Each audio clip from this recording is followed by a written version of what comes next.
വീട്ടുജോലി എടുക്കാൻ വളരെ പ്രയാസവും ബുദ്ധിമുട്ടും ക്ഷീണവും അനുഭവപ്പെടുന്നുണ്ടോ? ചരിത്രത്തിൽ ഒരു ഉന്നത വനിതയുണ്ട്. സ്വർഗീയ രാജകുമാരിയാണവർ. തിരികല്ല് തിരിക്കുന്നത് കാരണമായിട്ട് കയ്യിൽ തഴമ്പ് വരികയും വളരെ അധ്വാനിയായിട്ട് വീട്ടുകാര്യങ്ങളിൽ ഇടപെട്ട് ശക്തമായ രൂപത്തിൽ കുടുംബം നോക്കുകയും ചെയ്തിരുന്ന ഉന്നതയായൊരു വനിത. അവരാണ് സ്വർഗീയ രാജകുമാരി. സ്വന്തം പ്രിയപ്പെട്ട ഉപ്പ വിട പറഞ്ഞ് മറമാടിയതിന് ശേഷം തിരിച്ചു വരുന്നവരോട്, എൻ്റെ ഉപ്പായുടെ ശരീരത്തിൻ്റെ മേലിലേക്ക് നിങ്ങൾക്കെങ്ങനെയാണ് മണ്ണുവാരിയിടാൻ സാധിച്ചത്? നിങ്ങളുടെ മനസ്സെങ്ങനെയാണ് അതിനനുവദിച്ചത് എന്ന് വേദനയോടുകൂടെയുള്ള ചോദ്യത്തിന് മുമ്പിൽ ചോദ്യം കേട്ടയാളുകൾക്ക് മറുപടി പറയാൻ കഴിയാത്ത സാഹചര്യമുണ്ടായി. അത്രമേൽ ഉപ്പായോട് അഗാധമായ സ്നേഹവും ഇഷ്ടവും ഉണ്ടായിരുന്ന പ്രിയപ്പെട്ട മകൾ. ആ ഉപ്പയാണ് അവിടുത്തെ വഫാത്തിൻ്റെ സമയത്ത് മകളെ അടുത്തേക്ക് വിളിച്ച് 2 സ്വകാര്യങ്ങൾ പറഞ്ഞു കൊടുക്കുന്നത്. ആദ്യത്തെ സ്വകാര്യം കേട്ട് പ്രിയപ്പെട്ട മകൾ പൊട്ടിക്കരയുകയും രണ്ടാമത്തേത് കേട്ട് ചിരിക്കുകയും ചെയ്തു. ഇന്ന് നമുക്കതിനെക്കുറിച്ച് കൃത്യമായി മനസ്സിലാക്കാം. നമ്മുടെ ജീവിതത്തിൽ നമുക്ക് ഉപകാരപ്പെടുന്ന ഏതെങ്കിലും ഒരു കാര്യം ഇതിലെവിടെയെങ്കിലും ഉണ്ടാകും എന്നുള്ളത് തീർച്ചയാണ്. മരണസമയത്ത് സ്വയം കുളിക്കുകയും നല്ല വസ്ത്രം ധരിക്കുകയും ചെയ്ത് മരണത്തിന് തയ്യാറായ ഒരു വനിത.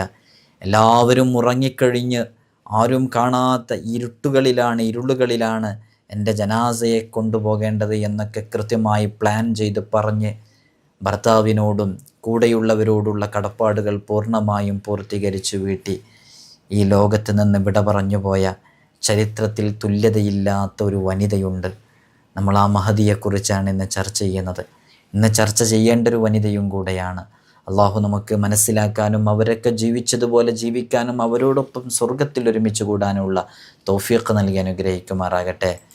നമ്മൾ വിശുദ്ധമായ റമളാൻ മാസത്തിലാണ്. കഴിഞ്ഞ ദിവസമൊക്കെ റമളാനിലെ നോമ്പ് തുറയിലേക്ക് കുറേ ആളുകൾ സ്വതക്ക നൽകി.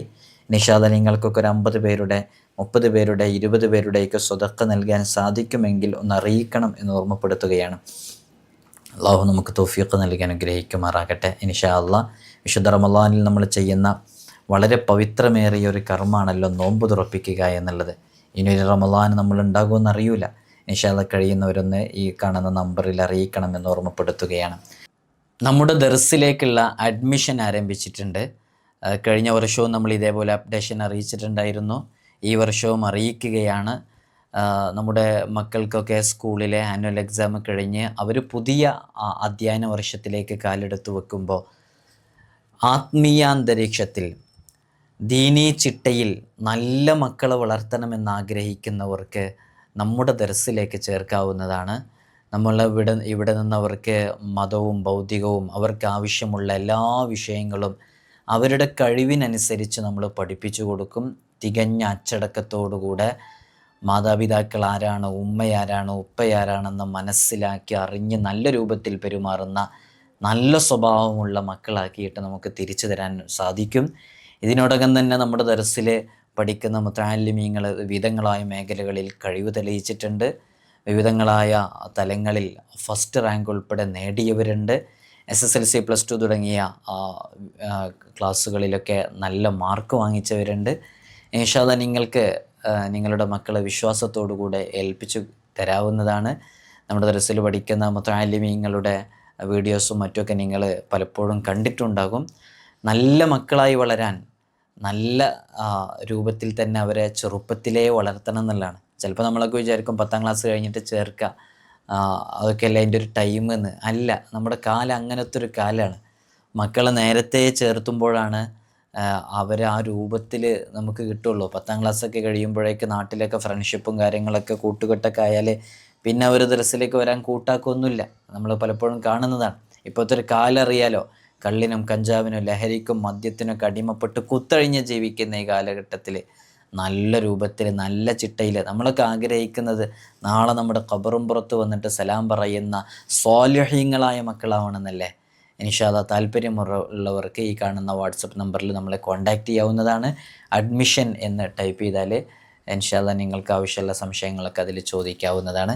വളരെ പെട്ടെന്ന് തന്നെ അഡ്മിഷന് പേര് തരണം. നമ്മൾ നിശ്ചിത ആളുകളെ മാത്രമേ എടുക്കുള്ളൂ എന്നുള്ളത് അറിയിക്കുകയാണ്. സ്വർഗീയ വനിതകളുടെ നേതാവാണ് മഹദിയായ ഫാത്തിമ ബീവി റളിയല്ലാഹു അൻഹ. നമ്മൾ ഫാത്തിമ ബീവി റളിയല്ലാഹു അൻഹയെ കുറിച്ചെന്ന് പറയാനുള്ള കാരണം, എൻ്റെ പ്രിയപ്പെട്ട ഉമ്മമാർ, ഉപ്പമാർ, സഹോദരിമാർ, സഹോദരന്മാർ മനസ്സിലാക്കണം എന്ന് പറയാൻ കാരണം, ഇതുപോലൊരു റമളാൻ മാസത്തിലാണ് മഹദി ഈ ലോകത്ത് നിന്ന് വിട പറഞ്ഞു പോകുന്നത്. ഹബീബായ സ്വല്ലല്ലാഹു അലൈഹി വസല്ലം തങ്ങൾ ഫാത്തിമ ബീവിയുടെ പദവിയെക്കുറിച്ച് കൃത്യമായി പറഞ്ഞിട്ടുണ്ട്. ഇമാം ബുഖാരി ഉദ്ധരിക്കുന്ന ഹദീസിൽ കാണാം, യാ ഫാത്തിമ അമാ തർളൈന അൻ തകൂനി സയ്യിദത നിസാഇ അഹ്ലിൽ ജന്ന. ഓ ഫാത്തിമയെ, സ്വർഗവാസികളായ സ്ത്രീകളുടെ നേതാവാകാൻ തൃപ്തിപ്പെടുന്നുണ്ടോ എന്ന് ഫാത്തിമ ബീവി റളിയല്ലാഹു അൻഹയോട് ചോദിക്കുന്നുണ്ട്. സ്വർഗീയ വനിതകളുടെ നേതാവാണ് മഹദിയായ ഫാത്തിമ ബീവി റളിയല്ലാഹു അൻഹ. ഫാത്തിമ ബീവി റളിയല്ലാഹു അൻഹയോട് ഹബീബായ സല്ലല്ലാഹു അലൈഹി വസല്ലം തങ്ങൾക്കുണ്ടാകിയ സ്നേഹത്തിൻ്റെ ആഴം വ്യക്തമാക്കാൻ ഹബീബായ സല്ലല്ലാഹു അലൈഹി വസല്ലം തങ്ങൾ പ്രയോഗിച്ചൊരു പ്രയോഗം തന്നെ മതി. ഫാത്തിമത്തു ബിളുഅത്തു മിന്നി, ഫാത്തിമ എൻ്റെ കരളിൻ്റെ കഷ്ണമാണ്, എൻ്റെ ശരീരത്തിൻ്റെ ഒരു ഭാഗമാണ് എന്ന് ഒരു മകളെക്കുറിച്ചൊരു പിതാവ് ചരിത്രത്തിൽ പറഞ്ഞത് മുത്തനബി സല്ലല്ലാഹു അലൈഹി വസല്ലം തങ്ങളുടെ ഈ വാക്കുകൾ നമുക്കൊക്കെ അറിയാവുന്നതാണ്. ഇമാം ബുഖാരിയും മുസ്ലിമൊക്കെ റിപ്പോർട്ട് ചെയ്യുന്നതാണ്. അവരാരെങ്കിലും വേദനിപ്പിച്ചാൽ, കോപിപ്പിച്ചാൽ, ഫമൻ അഗ്ളബഹ അഗ്ളബനി, എന്നെയാണ് അവർ യഥാർത്ഥത്തിൽ വേദനിപ്പിക്കുന്നത് എന്ന് മുത്തനബി സല്ലല്ലാഹു അലൈഹി വസല്ലം തങ്ങൾ പറയുന്നുണ്ട്. അത്രമേൽ ഒരു ഉപ്പ മകളെ സ്നേഹിക്കുകയും ഒരു മകൾ ഉപ്പായെ സ്നേഹിക്കുകയും ചെയ്ത ഒരു ഉപ്പയുടെയും മക്കളുടെയും മകളുടെയും ഇടയിലുണ്ടാകുന്ന സ്നേഹത്തിൻ്റെ ആഴം എത്രയുണ്ടെന്ന് നമുക്ക് ബോധ്യപ്പെടുത്തി തരികയും നമ്മൾ ജീവിതത്തിൽ ഇത് പഠിക്കുകയും ചെയ്യേണ്ടിയിരുന്ന ഒരു ഉദാഹരണമാണ് ഫാത്തിമ ബീവി റളിയല്ലാഹു അൻഹയുടെയും ഹബീബായ സല്ലല്ലാഹു അലൈഹി വസല്ലം തങ്ങളുടെയും ഇടയിലുണ്ടായിരുന്നത്. ഖുർആനിക വ്യാഖ്യാനത്തിലൊക്കെ നമുക്ക് കാണാം. സൂറത്തുൽ കൗസർ നമുക്കറിയാം, വിശുദ്ധ ഖുർആനിലെ ഏറ്റവും ചെറിയ സൂറത്ത്. ഈ സൂറത്തിൽ ഇന്ന അഅ്തൈനാകൽ കൗസർ ഫസല്ലി ലിറബ്ബിക വൻഹർ ഇന്ന ഷാനിഅക ഹുവൽ അബ്തർ എന്ന് പറയുന്ന ഈ ഒരു സൂറത്ത് വളരെ ലഘുവായ സൂറത്താണ്, ഏറ്റവും ചെറിയ സൂറത്താണ്. ഈ സൂറത്ത് ഇതുമായി ബന്ധപ്പെട്ട് ചില തഫ്സീറുകളിലൊക്കെ കാണാം, ഹബീബായ സല്ലല്ലാഹു അലൈഹി വസല്ലം തങ്ങളെ ആളുകൾ, ശത്രുക്കൾ പരിഹസിക്കാൻ തുടങ്ങി. എന്താണ് ആക്ഷേപിക്കാൻ തുടങ്ങിയത്? സന്താന പരമ്പര അറ്റവൻ, അബ്തർ എന്ന് പറഞ്ഞ് ആക്ഷേപിക്കാൻ തുടങ്ങി. അങ്ങനെ പരിഹസിച്ചപ്പോൾ അല്ലാഹു സുബ്ഹാനഹു വ തആല ഫാത്തിമ ബീവി റളിയല്ലാഹു അൻഹയിലൂടെ അന്ത്യനാൾ വരെ നിലനിൽക്കുന്ന വലിയൊരു കുടുംബ പരമ്പര നൽകി റബ്ബ് സുബ്ഹാനഹു വ തആല അനുഗ്രഹിച്ചു. അതാണ് ഇവിടെ ഇന്ന അഅ്തൈനാകൽ കൗസർ എന്ന് പറയുന്ന ഈ അധികമായ നന്മകൾ എന്നുദ്ദേശിക്കുന്ന ഈ ഒരു ഭാഗം കൊണ്ട് അർത്ഥമാക്കുന്നത് എന്ന് മുഫസ്സിറുകൾ വിശദീകരിക്കുകയും ചെയ്തിട്ടുണ്ട്. ഫാത്തിമ ബീവി റളിയല്ലാഹു അൻഹയ്ക്ക് ഒരുപാട് ടൈറ്റിലുകളുണ്ട്, സ്ഥാനപ്പേരുകളുണ്ട്. അസ്സഹ്റാ, അസ്സഹ്റാ എന്താണ് അതിൻ്റെ അർത്ഥം? ബ്രൈറ്റ്നസ്, തിളക്കമുള്ളവൾ എന്നാണ് അർത്ഥം. അൽ ബത്തൂൽ, ബത്തൂൽ എന്ന് പേരുണ്ട്. നല്ല പേരുകളൊക്കെ നമ്മുടെ മക്കൾക്കിടണം. ഇൻഷാ അല്ലാഹ് വിഷയത്തെക്കുറിച്ച് മറ്റു സന്ദർഭത്തിൽ നമ്മൾ സംസാരിച്ചതുകൊണ്ട് ഇപ്പോൾ നമ്മളതിനെക്കുറിച്ച് സംസാരിക്കുന്നില്ല. എങ്ങനെയാണ് പേരിടേണ്ടത്, പേരിടുമ്പോൾ ശ്രദ്ധിക്കേണ്ടത് എന്തൊക്കെയാണ്, പേര് ആ മക്കളിൽ സ്വാധീനിക്കുമോ, ഇതിനെക്കുറിച്ചൊക്കെ നമ്മളൊരു വീഡിയോ ചെയ്തിട്ടുണ്ട്. നിങ്ങളിതിൽ പോയി നോക്കിയാൽ കാണാൻ സാധിക്കും. ഒരാളെ പേര് ചിലപ്പോൾ മാറ്റേണ്ട സാഹചര്യങ്ങൾ വരും. അതൊക്കെ കിതാബുകളിൽ പറഞ്ഞിട്ടുണ്ട്. പേരിടുമ്പോൾ ഒരു ഓർഡർ ഉണ്ട്. ആദ്യം ഈ പേര്, പിന്നെ ഈ പേര്, പിന്നെ ഈ പേര്, പിന്നെ ഈ പേര്. ഞാനൊരു 9 ഓർഡറുകളുണ്ട്. അതൊക്കെ നമ്മൾ വിശദീകരിച്ചിട്ടുണ്ട്, മുമ്പൊരു വീഡിയോയിൽ പറഞ്ഞിട്ടുണ്ട്. നിങ്ങൾക്കത് മക്കൾക്ക് പേരിടുമ്പോൾ എന്ന് സെർച്ച് ചെയ്താലേ കിട്ടും അത് ഇൻഷാ അല്ലാഹ്. അൽ ബത്തൂൽ നല്ല പേരാണ്. ലൗകിക കാര്യങ്ങളിൽ നിന്നൊക്കെ മാറി ആത്മീയതയിൽ മുഴുകിയവൾ എന്നർത്ഥം വയ്ക്കാം. ഉമ്മു അബീഹ എന്നൊരു പേരും കൂടെയുണ്ട് ഫാത്തിമ ബീവി റളിയല്ലാഹു അൻഹ. ഇതുപോലെ ഒരുപാട് പേരുകളുണ്ട്, നിങ്ങൾക്കറിയുന്ന മറ്റു പേരുകളുണ്ട്. പ്രധാനപ്പെട്ട ചില പേരുകൾ പറഞ്ഞു എന്നുള്ളൂ.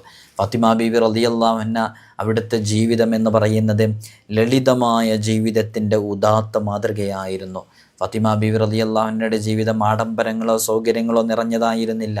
ലോകം ഭരിക്കുന്ന ഹബീബായ സല്ലല്ലാഹു അലൈഹി വസല്ലം തങ്ങൾ റഹ്മത്തുൽ ലിൽ ആലമീൻ, ഈ ലോകർക്ക് റഹ്മത്തായി വന്ന ഹബീബായ തങ്ങളുടെ മകളായിരുന്നിട്ട് പോലും കഠിനാധ്വാനത്തിലൂടെയാണ് അവർ ജീവിതം മുന്നോട്ട് കൊണ്ടുപോയത്.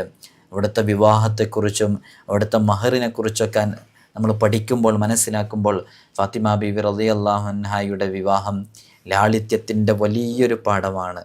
ഇന്ന് ആധുനിക ലോകത്ത്, പുതിയ കാലത്ത് നമ്മുടെ വീടുകളിൽ, നമ്മുടെ നാടുകളിലൊക്കെ നടന്നു വരുന്ന വൈവാഹിക കൗടുംബിക ജീവിതത്തിൻ്റെ പ്രാരംഭഘട്ടത്തിൽ നടത്തി വരുന്ന ആർഭാടങ്ങളും പേക്കൂത്തുകളൊക്കെ ചേർത്ത് വായിക്കേണ്ടതാണ് ഇതിനോടുകൂടെ. ഹബീബായ സല്ലല്ലാഹു അലൈഹി വസല്ലം തങ്ങൾ അത്യുന്നതയിൽ വിരാജിക്കുന്നവരാണ്. ആ ഹബീബായ തങ്ങൾ അവിടുത്തെ പ്രിയപ്പെട്ട മകളുടെ വിവാഹവുമായി ബന്ധപ്പെട്ട് അലിയാർ തങ്ങൾ വിവാഹാലോചനയുമായി വന്നപ്പോൾ അവരുടെ മഹാനവറുകളുടെ കയ്യിൽ ഒന്നും ഉണ്ടായിരുന്നില്ല. അവരുടെ പക്കലുണ്ടായിരുന്ന യുദ്ധത്തിൻ്റെ ഒരു എക്യുപ്മെൻ്റ് ഉണ്ട്. ആ യുദ്ധത്തിൻ്റെ എക്യുപ്മെൻ്റ് വിറ്റ് കിട്ടിയ തുച്ഛമായ ദിർഹം, ആ ദിർഹമാണ് അലിയാർ തങ്ങൾ മഹറായി നൽകിയിട്ടുള്ളത്. ആ മഹറുമായി മുത്തുനബി സല്ലല്ലാഹു അലൈഹി വസല്ലം തങ്ങൾ വീട്ടു സാധനങ്ങൾ വാങ്ങിച്ചത് ഈത്തപ്പന നാരുകൾ നിറച്ച ഒരു തോൽമെത്ത, 2 മൺപാത്രങ്ങൾ, ഒരു തോൽപാത്രം വെള്ളം കോരാൻ വേണ്ടി ഉപയോഗിക്കാൻ, ഒരു തിരികല്ല്, ഈ അരിയും ധാന്യങ്ങളൊക്കെ പൊടിക്കാൻ വേണ്ടിയിട്ടുള്ളത്. 4 കാര്യങ്ങളാണ് അതുകൊണ്ട് വാങ്ങിയിട്ടുള്ളത്. ഒന്ന് ഈത്തപ്പന നിറച്ച നാരുകൾ നിറച്ച ഈത്തപ്പന നാരുകൾ നിറച്ച ഒരു തോലിൻ്റെ ഒരു ബെഡ്, അതേപോലെ തന്നെ 2 മൺപാത്രങ്ങൾ, ഒരു തോൽപാത്രം വെള്ളം എടുക്കാൻ വേണ്ടിയിട്ട്, ഒന്ന് ധാന്യം പൊടിക്കാൻ വേണ്ടിയിട്ട്. നമ്മൾ പുതിയ കാലത്തെ നമ്മുടെ ആർഭാടങ്ങളിലേക്ക് നോക്കൂ. ഇന്ന് എൻഗേജ്മെൻറ്റിലേക്ക് എത്തിക്കഴിഞ്ഞാൽ 2 ലക്ഷം രൂപയോളം വില വരുന്ന ഐഫോൺ കൊടുത്തിട്ടില്ലെങ്കിൽ അഭിമാന പ്രശ്നമാണ്. ഉള്ളവർ കൊടുക്കട്ടെ, ഇല്ലാത്തവരും അത് കൊടുക്കാൻ വേണ്ടി വെമ്പൽ കൊള്ളുമ്പോൾ, അതിനുവേണ്ടി കഷ്ടപ്പെടുമ്പോൾ, അതിനുവേണ്ടി വാശി പിടിക്കുമ്പോൾ, അത്തരം കാര്യങ്ങളിലേക്ക് എത്തുമ്പോൾ എത്രയോ ആളുകൾക്ക് പട്ടിണി കിടക്കുന്ന സമയത്ത് ഭക്ഷണത്തിന് ഒരു നേരത്തെ വകയില്ലാതെ, പശിയടക്കാൻ കഴിയാതെ പ്രയാസപ്പെടുന്നവർ റെയിൽവേ പുറംപോക്കുകളിലും പീടികകളുടെ വരാന്തകളിലും തലചായ്ക്കാൻ ഇടയുമില്ലാതെ ഉറങ്ങിയെന്ന് വരുത്തുന്ന രൂപത്തിൽ കിടക്കുന്നവരൊക്കെയുണ്ട്.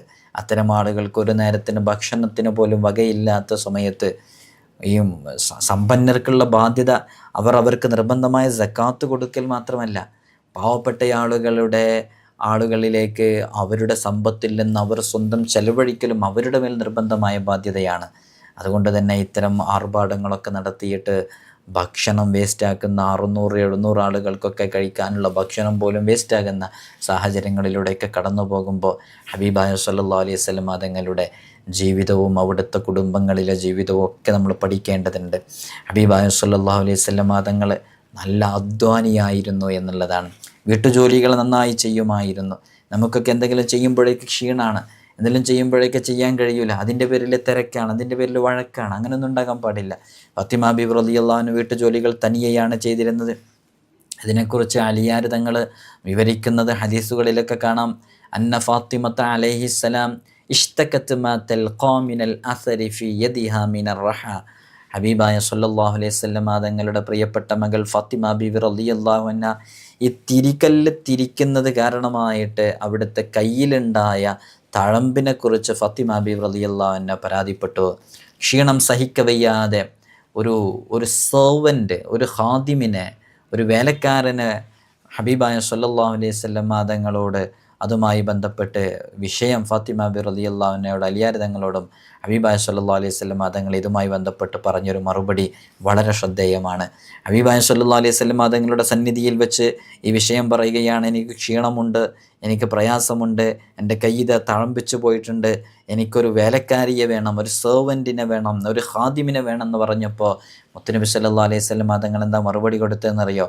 അലാ അദുല്ലുക്കുമാ അലാ മാ ഹുവ ഖൈറുൽ ലക്കുമാ മിൻ ഖാദിം. നിങ്ങൾക്ക് ഞാനൊരു സെർവൻറ്റിനെ വെച്ചു തരാം, ഒരു വേലക്കാരിയെ വെച്ചു തരാം, നിങ്ങളുടെ കാര്യങ്ങളൊക്കെ വേലക്കാരി ചെയ്യട്ടെ, അങ്ങനെ ഞാൻ ചെയ്തു തരാം. പക്ഷേ അങ്ങനെ ചെയ്തു തരുന്നതിനേക്കാളും ഏറ്റവും ഉത്തമമായൊരു കാര്യം പറഞ്ഞു തരട്ടെ. ഇത് അവൈത്തുമാ ഇലാ ഫിറാഷിക്കുമാ, നിങ്ങൾ നിങ്ങളുടെ വിരിപ്പിടങ്ങളിലേക്ക് എത്തിക്കഴിഞ്ഞാൽ ഉറങ്ങാൻ കിടക്കുന്ന സമയത്ത് ഫസബ്ബിഹാ സലാസം വസലാസീന, നിങ്ങൾ 33 തവണ സുബ്ഹാനല്ലാഹ്, 33 തവണ അൽഹംദുലില്ലാഹ്, വകബ്ബിറാ അർബഅൻ വസലാസീന, സലാസം വസലാസീന 33 തവണ, 34 തവണ അല്ലാഹു അക്ബർ എന്നുള്ളത്. ഇതിങ്ങനെ കൃത്യമായിട്ട് നിങ്ങൾ ചെയ്യുകയാണെങ്കിൽ ഫഹുവ ഖൈറുൽ ലക്കുമാ മിൻ ഖാദിം, അത് നിങ്ങൾക്കൊരു സെർവൻ്റ്, ഒരു വേലക്കാരിയെ വെക്കുന്നതിനേക്കാളും ഖൈറാണ് എന്ന് ഹബീബായ സല്ലല്ലാഹു അലൈഹി വസല്ലം തങ്ങൾ നൽകുന്ന ഉപദേശങ്ങൾ നോക്കൂ. നമ്മളൊക്കെ എത്ര ഉപദേശങ്ങൾ സ്വീകരിക്കാറുണ്ടോ? സ്വീകരിക്കേണ്ടതില്ലേ? ഹബീബായ സല്ലല്ലാഹു അലൈഹി വസല്ലം തങ്ങളുടെ വഫാത്തിന് ശേഷം അവിടുത്തെ മറമാടി തിരിച്ചു വന്ന സ്വഹാബാക്കളോട് മഹദിയായ ഫാത്തിമ ബീവി റളിയല്ലാഹു അൻഹ ചോദിച്ച ഹൃദയഭേദകമായ വരികൾ ചരിത്ര പ്രസിദ്ധമാണ്. ഓരോ പിതാവിനോടും മക്കൾക്കുണ്ടാകുന്ന അമിതമായ സ്നേഹം എത്രത്തോളം ഉണ്ടാകണമെന്ന് പോലും ഈ ഒരു വാക്യം നമ്മെ ബോധ്യപ്പെടുത്തി തരുന്നുണ്ട്. ഫാത്തിമ ബീവി റളിയല്ലാഹു അൻഹക്ക് അങ്ങേയറ്റം ഇഷ്ടമായിരുന്ന അവിടുത്തെ പ്രിയപ്പെട്ട ഉപ്പയെ, പിതാവിനെ ആ വിരഹ ദുഃഖം ആ വാക്കുകളിൽ നിഴലിക്കുന്നുണ്ടായിരുന്നു. മറമാടിയിട്ട് തിരിച്ചു വരുന്ന അനസ് ബിൻ മാലിക് റളിയല്ലാഹു അൻഹുവിനോട് മഹദി ഇപ്രകാരം ചോദിക്കുന്നുണ്ട്, യാ അനസ് അത്വാബത് അൻഫുസുക്കും അൻ തഹ്സു അലാ റസൂലില്ലാഹി സ്വല്ലല്ലാഹു അലൈഹി വസല്ലം തുറാബ്. അനസേ, എങ്ങനെയാണ് നിങ്ങൾക്ക് എൻ്റെ ഉപ്പയുടെ മേലിൽ മണ്ണ് വാരിയിടാൻ നിങ്ങളുടെ മനസ്സെങ്ങനെയാണ് അനുവദിച്ചത്? എനിക്കത് മനസ്സിലാകുന്നില്ല. ബുഖാരി റിപ്പോർട്ട് ചെയ്യുന്ന ഹദീസാണ്.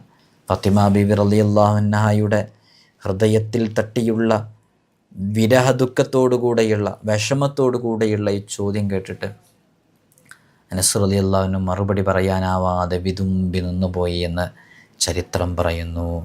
മുത്തുനബി സല്ലല്ലാഹു അലൈഹി വസല്ലം തങ്ങളുടെ വഫാത്തിന് ശേഷം ഫാത്തിമ ബീവി പിന്നീട് പുഞ്ചിരിച്ചിട്ടില്ല എന്ന് ചരിത്രകാരന്മാർ രേഖപ്പെടുത്തുന്നു. ഒരു പിതാവിന് അല്ലെങ്കിൽ ഒരു മകൾക്ക്, ഒരു പിതാവും മകളും തമ്മിലുള്ള ബന്ധം എത്രത്തോളം ഉണ്ട് എന്നുള്ളതാണ്. പുതിയ കാലത്ത് നമ്മുടെ മക്കളുടെ ജീവിതശൈലി നോക്കുമ്പോൾ, മകൾ സ്കൂളിൽ പോകുന്നു, കോളേജിൽ പോകുന്നു, ഒരു പുതിയ അഫെയർ ഉണ്ടാകുന്നു, ആ അഫെയറുമായി ബന്ധപ്പെട്ട് സംസാരിക്കുന്നു, മാതാപിതാക്കൾക്ക് ഉപ്പക്കും ഉമ്മക്കും ഇഷ്ടമില്ല, ആ ബന്ധം ഒഴിവാക്കാൻ വേണ്ടി പറയുന്നു, വാശിയാകുന്നു, തിരക്കാകുന്നു, ഉപ്പയും മകളും പിണങ്ങി നിൽക്കുന്നു, മാസങ്ങളോളം പിണങ്ങി നിൽക്കുന്നു, പ്രശ്നമാകുന്നു, സൈകെട്ട് മോള് വീട്ടിൽ നിന്ന് ഇറങ്ങിപ്പോകുന്നു. ഇങ്ങനെയൊക്കെയുള്ള പുതിയ സാഹചര്യങ്ങളിലേക്ക് ചേർത്ത് നോക്കുമ്പോഴാണ് ഒരു ഉപ്പയും മകളും തമ്മിലുള്ള ബന്ധത്തിൻ്റെ ആഴം നമ്മൾ മനസ്സിലാക്കേണ്ടത്. നമ്മുടെ ഇടയ്ക്കിലൊക്കെ എത്രയോ കേസുകൾ വരുമ്പോൾ നമ്മളിതിങ്ങനെ മനസ്സിലാക്കുമ്പോൾ നമുക്കിങ്ങനെ ബോധ്യപ്പെടുന്ന പല സംഗതികളിലും പുതിയ കാലത്തെ തർബിയത്ത് നന്നാക്കണം എന്നുള്ളതാണ്. നമ്മുടെ മക്കളുമായി ബന്ധപ്പെട്ട് ഇടപെടുന്ന എല്ലാ ഇടപെടലുകളും നന്നാക്കണം എന്നുള്ളതാണ്. ഹബീബായ സല്ലല്ലാഹു അലൈഹി വസല്ലം തങ്ങളുടെ വഫാത്തിന് ശേഷം പിന്നെ ഫാത്തിമ ബീവി റളിയല്ലാഹു അൻഹ പുഞ്ചിരിച്ചിട്ടില്ല. ആ വേർപാടിൻ്റെ 6 മാസങ്ങൾക്ക് ശേഷം അവർ ആ പിതാവിനോട് ചേരാൻ യാത്രയാവുകയും ചെയ്തു. അത്രമേൽ അഗാധമായ ബന്ധമായിരുന്നു. ആയിഷ ബീവി റളിയല്ലാഹു അൻഹ പറയുന്നുണ്ട്, മുത്തുനബി സല്ലല്ലാഹു അലൈഹി വസല്ലം തങ്ങൾ വഫാത്തിൻ്റെ അവസാന ഘട്ടത്തിൽ ഫാത്തിമ ബീവി റളിയല്ലാഹു അൻഹ അടുത്തേക്ക് വിളിച്ചിട്ട് അവരുടെ കാതിൽ മുത്തുനബി സല്ലല്ലാഹു അലൈഹി വസല്ലം തങ്ങൾ ഒരു രഹസ്യം പറഞ്ഞു കൊടുത്തു, ഒരു സ്വകാര്യം, ഒരു സീക്രട്ട് പറഞ്ഞു കൊടുത്തു, ഒരു സീക്രട്ട് മെസ്സേജ് പാസ് ചെയ്തു. അത് കേട്ടപ്പോൾ ഫാത്തിമ ബീവി റളിയല്ലാഹു അൻഹ പൊട്ടിക്കരഞ്ഞു. ആയിഷ ബീവി റളിയല്ലാഹു അൻഹ ഇതിങ്ങനെ നോക്കിക്കാണുന്നുണ്ട്. എന്താണ് ആ സ്വകാര്യം പറഞ്ഞതെന്നൊന്നും അറിയില്ല. പിന്നീട് അവിടുന്ന് മറ്റൊരു സ്വകാര്യം കൂടെ പറഞ്ഞു കൊടുത്തു, രഹസ്യം കൂടെ. അത് കേട്ടപ്പോൾ മഹദി ഫാത്തിമ ബീവി റളിയല്ലാഹു അൻഹ പുഞ്ചിരിക്കുകയും ചെയ്തു. പിന്നീട് ആയിഷ ബീവി റളിയല്ലാഹു അൻഹ ഇതിനെക്കുറിച്ച് ചോദിക്കുന്നുണ്ട്, എന്താണ് ഇങ്ങനെയൊക്കെ ആദ്യം ഒന്ന് പൊട്ടിക്കരഞ്ഞു പിന്നൊന്ന് ചിരിച്ചു എന്നുള്ളത്. ഫാത്തിമ ബീവി റളിയല്ലാഹു അൻഹ പറയുന്നുണ്ട്, ഞാൻ കരയാനുള്ള കാരണം ജിബ്രീൽ അലൈഹി സ്വലാത്തു വസ്സലാം എല്ലാ വർഷവും ഒരിക്കലാണ് എനിക്ക് ഖുർആൻ പാരായണം ചെയ്തു തരാറുള്ളത് എന്ന് എൻ്റെ ഉപ്പ മുത്തുനബി സല്ലല്ലാഹു അലൈഹി വസല്ലം തങ്ങൾ എന്നോട് പറഞ്ഞു. എന്നാൽ ഈ വർഷം എനിക്ക് 2 തവണ അത് ആവർത്തിച്ച് ഓതി തന്നു. അതെൻ്റെ ആയുസ് അവസാനിക്കാറായി, ഞാനിവിടെ നിന്ന് വിട പറയാനായിട്ടുണ്ട്, ഞാൻ അള്ളാഹുവിലേക്ക് യാത്രയാകാനായിട്ടുണ്ട് എന്നാണ് അത് സൂചിപ്പിക്കുന്നത്. അതുകൊണ്ടാണ് എനിക്ക് ഇങ്ങനെ ഒരു പൊട്ടിക്കരയാനുള്ള കാരണം, എൻ്റെ ഉപ്പ വിട പറയുന്നല്ലോ എന്നാലോചിച്ച്. എന്തിനാണ് ചിരിച്ചത്, പുഞ്ചിരിച്ചത്? എൻ്റെ കുടുംബത്തിൽ നിന്ന് എന്നോട് ആദ്യം വന്നു ചേരുന്നത് നീയായിരിക്കും ഫാത്തിമ എന്ന് പറഞ്ഞപ്പോഴാണ് ചിരിക്കാനുള്ള കാരണം എന്ന് മുത്തുനബി സല്ലല്ലാഹു അലൈഹി വസല്ലം തങ്ങൾ പറഞ്ഞു. മുത്തുനബി സല്ലല്ലാഹു അലൈഹി വസല്ലം തങ്ങൾ പറഞ്ഞ് ചിരിക്കാനുള്ള കാരണം പറഞ്ഞത്, ഫാത്തിമ സ്വർഗത്തിലെ സ്ത്രീകളുടെയോ സത്യവിശ്വാസികളായ സ്ത്രീകളുടെ നേതാവാകാൻ നിനക്ക് താല്പര്യമില്ല എന്ന് ചോദിച്ചപ്പോഴാണ് ചിരിച്ചതെന്ന്. അപ്പോൾ ചിരിക്കാനോ കരയാനുള്ള കാരണവും പറഞ്ഞു. ഫാത്തിമ ബീവി റളിയല്ലാഹു അൻഹയുടെ വഫാത്തിന് ഫാത്തിമ ബീവി റളിയല്ലാഹു അൻഹ കൃത്യമായി ഒരുങ്ങിയിട്ടുണ്ടായിരുന്നു. ഹബീബായ സല്ലല്ലാഹു അലൈഹി വസല്ലം തങ്ങൾ വഫാത്തായിട്ട് 6 മാസങ്ങൾക്ക് ശേഷം ഹിജ്റ 11-ാം വർഷം റമളാനിലാണ് ഫാത്തിമ ബീവി റളിയല്ലാഹു അൻഹ ഈ ലോകത്തോട് വിട പറയുന്നത്. അന്ത്യനിമിഷം മരണസമയത്ത് അവർ സ്വയം കുളിക്കുകയും നല്ല വസ്ത്രങ്ങൾ ധരിക്കുകയും ചെയ്തു. നേരത്തെ നമ്മൾ സൂചിപ്പിച്ചതുപോലെ തന്നെ രാത്രിയിൽ മറമാടണം, എൻ്റെ ജനാസ അതാരും കാണാൻ പാടില്ല എന്ന് വളരെ തഖ്വയോടുകൂടെ സൂക്ഷ്മതയോടുകൂടെ ആ മഹദിയുടെ ആഗ്രഹപ്രകാരം അങ്ങനെ തന്നെയാണ് അവരെ മറമാടുകയും ചെയ്തത്. ഫാത്തിമ ബീവി റളിയല്ലാഹു അൻഹായുടെയും മുത്തുനബി സല്ലല്ലാഹു അലൈഹി വസല്ലം തങ്ങളുടെയും മഹാനരായ അലിയാർ തങ്ങളുടെയൊക്കെ ബന്ധം, അവരുടെ ആ ബന്ധത്തിൻ്റെ ആഴങ്ങൾ മനസ്സിലാക്കിയിട്ട് നമ്മുടെ ജീവിതത്തിലേക്ക് നമ്മളതിനെ ചേർത്ത് വെക്കുകയും വേണം. അള്ളാഹു നമുക്ക് തൗഫീഖ് നൽകി അനുഗ്രഹിക്കുമാറാകട്ടെ. ഫാത്തിമ ബീവിയുടെ റളിയല്ലാഹു അൻഹ ആഗ്രഹപ്രകാരം രാത്രിയുടെ നിശബ്ദതയിലാണ് അവരെ മറമാടിയിട്ടുണ്ടായിരുന്നത്. അലിയാർ തങ്ങളും അബ്ബാസ് റളിയല്ലാഹു അൻഹു തങ്ങളും ഒക്കെ ചേർന്ന് ജന്നത്തുൽ ബഖീഅയിലാണ് അവരെ മറമാടിയിട്ടുള്ളത്. അവരുടെ മരണം ആരെയും അറിയിച്ച് ബുദ്ധിമുട്ടിക്കരുത് എന്നൊക്കെ അവർ വസിയത്ത് ചെയ്തതായിട്ടൊക്കെ കാണാം. ഇനിയും ഒരുപാടുണ്ട് മഹദിയെക്കുറിച്ച് പറയാൻ. ഇൻഷാ അല്ലാഹ് അവരൊക്കെ ജീവിച്ചതുപോലെ, അവരൊക്കെ പോയതുപോലെ സ്വർഗത്തിലേക്ക് പോകാനും അവരൊക്കെ ജീവിച്ചതുപോലെ ജീവിക്കാനും റബ്ബ് നമുക്ക് തൗഫീഖ് നൽകി അനുഗ്രഹിക്കുമാറാകട്ടെ. അസ്സലാമു അലൈക്കും വറഹ്മത്തുള്ളാഹി.